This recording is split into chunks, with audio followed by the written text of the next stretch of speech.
Kepler 186f is one of the most famous planets ever discovered because it gave scientists something they've been searching for a long time, an Earth-sized world sitting inside the habitable zone of another star. That sounds like good news. A planet roughly similar in size to Earth, far away in space, orbiting a small red dwarf where liquid water might be possible. But now imagine something much stranger. Kepler 186f is suddenly gone, and Earth takes its place. At first, this sounds like Earth has been moved to another possible home. It is not floating in empty space. It is not falling into a black hole. It is not being burned beside a blue giant star. Earth has arrived at a system where scientists once thought a rocky planet might survive. But that is where the comfortable part ends, because the habitable zone is not a magic safety ring. It only means the distance from the star might allow liquid water under the right conditions. It does not promise a friendly sky, stable weather, healthy crops, working satellites, or a civilization that can keep functioning. The first disaster would be psychological before it becomes physical. The sun would be gone. Every sunrise in human history, every calendar, every season, every shadow, and every living system on Earth evolved under one star. Now that star has been replaced by Kepler 186, a much smaller and cooler red dwarf. The daylight would immediately feel wrong. It would not have the same brightness, the same color balance, or the same energy that Earth's life is built around. People look outside and see a world that still has oceans, mountains, cities, and clouds, but somehow no longer feels like home. And this is where the science becomes uncomfortable. Kepler 186f orbits much closer to its star than Earth orbits the sun. NASA lists its orbital distance at about 0.432 Australian dollars, which means less than half the distance between Earth and Sun normally. That would sound like a recipe for destruction, because if Earth moved that close to our Sun, the oceans would boil and the planet would become unlivable. But Kepler 186 is not our Sun. It is an M-type red dwarf, cooler and dimmer, so its habitable zone sits much closer in. Earth would be near the star, but not necessarily warm in the way we expect. That is a strange trick of red dwarf systems. You can orbit close and still receive much less useful light than Earth gets today. Kepler 186f takes only about 129.9 days to complete one orbit, so Earth's new year will be roughly 4 months long. Human calendars would collapse overnight. Agriculture would lose its timing. Migration patterns would become confused. Weather models would become useless. Every system that depends on Earth's normal year would be outdated in a single morning. But the real problem is not the calendar. It is energy. Earth's biosphere runs on sunlight. Plants, algae, plankton, forests, farms, and food chains all depend on the kind of light the sun provides. Around Kepler 186, Earth would receive light from a cooler red dwarf, meaning the energy reaching the surface would shift heavily toward red and infrared wavelengths. Some plants can use red light very well, but Earth's entire biosphere is not designed for this exact stellar environment. The oceans would still be there, but the tiny organisms that feed marine life would face a new world almost immediately. This matters more than it sounds. If phytoplankton struggle, ocean food chains weaken. If crops struggle, human food systems weaken. If forests grow differently, carbon cycles change. If the planet receives less energy overall, ice begins gaining ground. Earth might not freeze instantly, but it could begin moving toward a colder, darker climate. The scary part is that civilization would still be alive while this happens. People would still have electricity for a while. Cities would still glow at night. Governments would still speak. But the planet's engine would be changing underneath them. Then comes the satellite problem. Earth's satellites would not all fall from the sky, just because Earth changed star systems, because many orbit Earth directly, but the systems behind Sunlight them from would the be in sun chaos. strikes Earth's surface. Solar power As output ice would expands, change it because the reflects sunlight more is energy weaker back into and space. different. Deep space This is the communication albedo effect, references would which be helps cool the destroyed. planet. Star trackers, navigation models, astronomical databases, and space mission planning would become useless.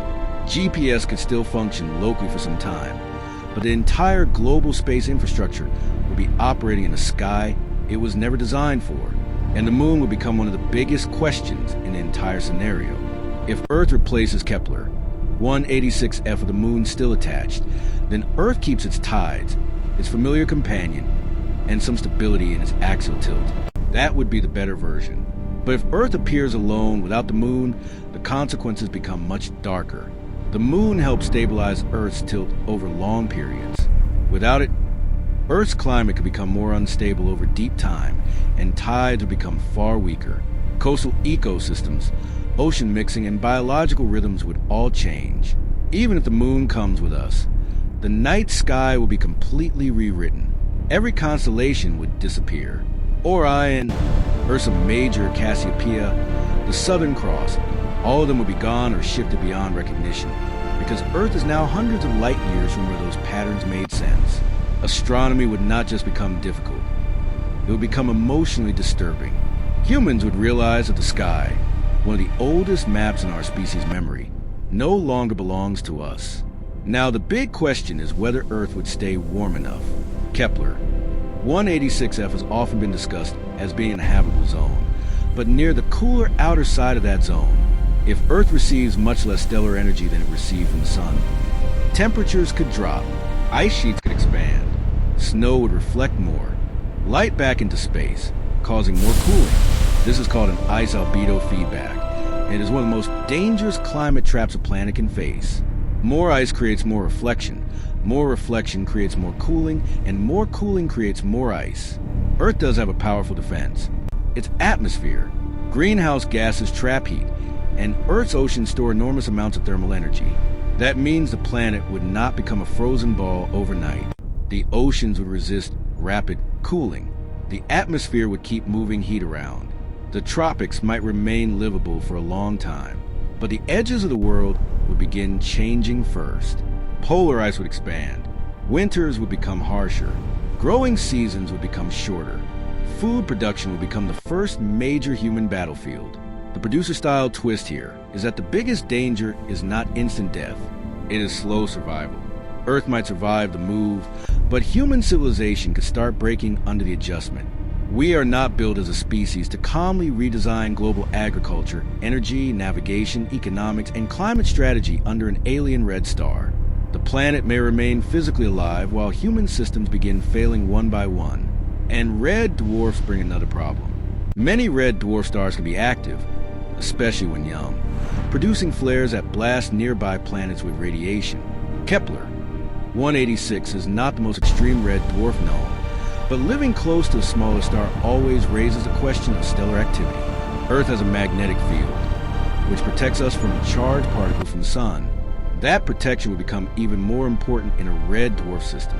If strong flares hit Earth often, satellites could be damaged, power grids could be stressed, and the upper atmosphere could be disturbed. Here is where things get even stranger, because Earth would be much closer to Kepler 186 than it is to the sun. The star would appear large in the sky than people might expect for such a small star. It would not look like our sun, but it would dominate the sky in a different way. Sunrise and sunset would become redder and dimmer. Days would feel less sharp. Solar panels designed for the sun would produce less power, forcing humanity to rethink energy at the worst possible time. Nuclear power would become more valuable. Geothermal energy would become more valuable. Stored fuels would become more valuable. Countries with strong energy infrastructure would survive better than countries dependent on fragile systems. Food would move indoors.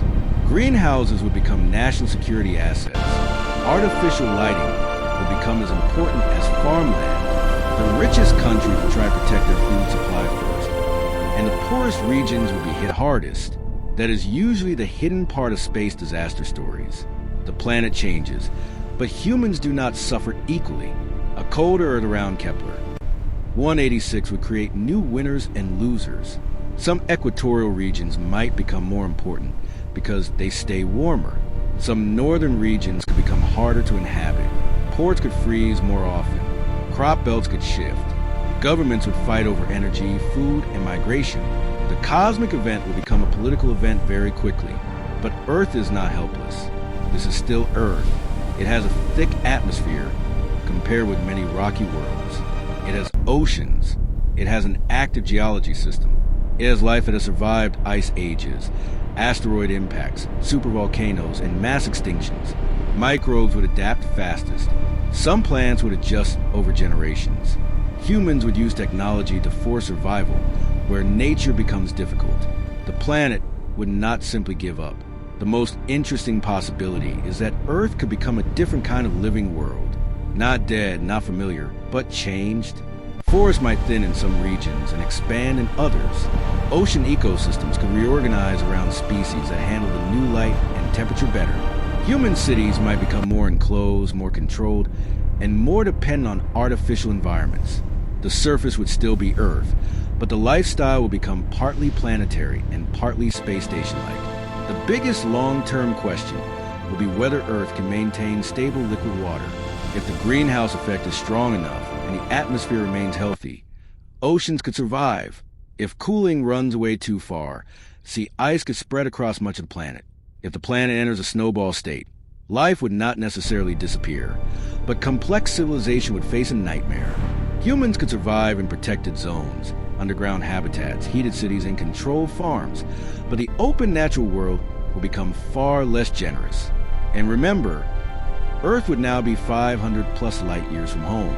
There is no rescue mission coming from the old solar system. Even light itself would take centuries to cross the distance. If Earth vanished today, any signal sent back toward our former neighborhood would not arrive for hundreds of years. Humanity would be completely isolated in a new star system, surrounded by alien planets, with no way back. That changes the emotional weight of the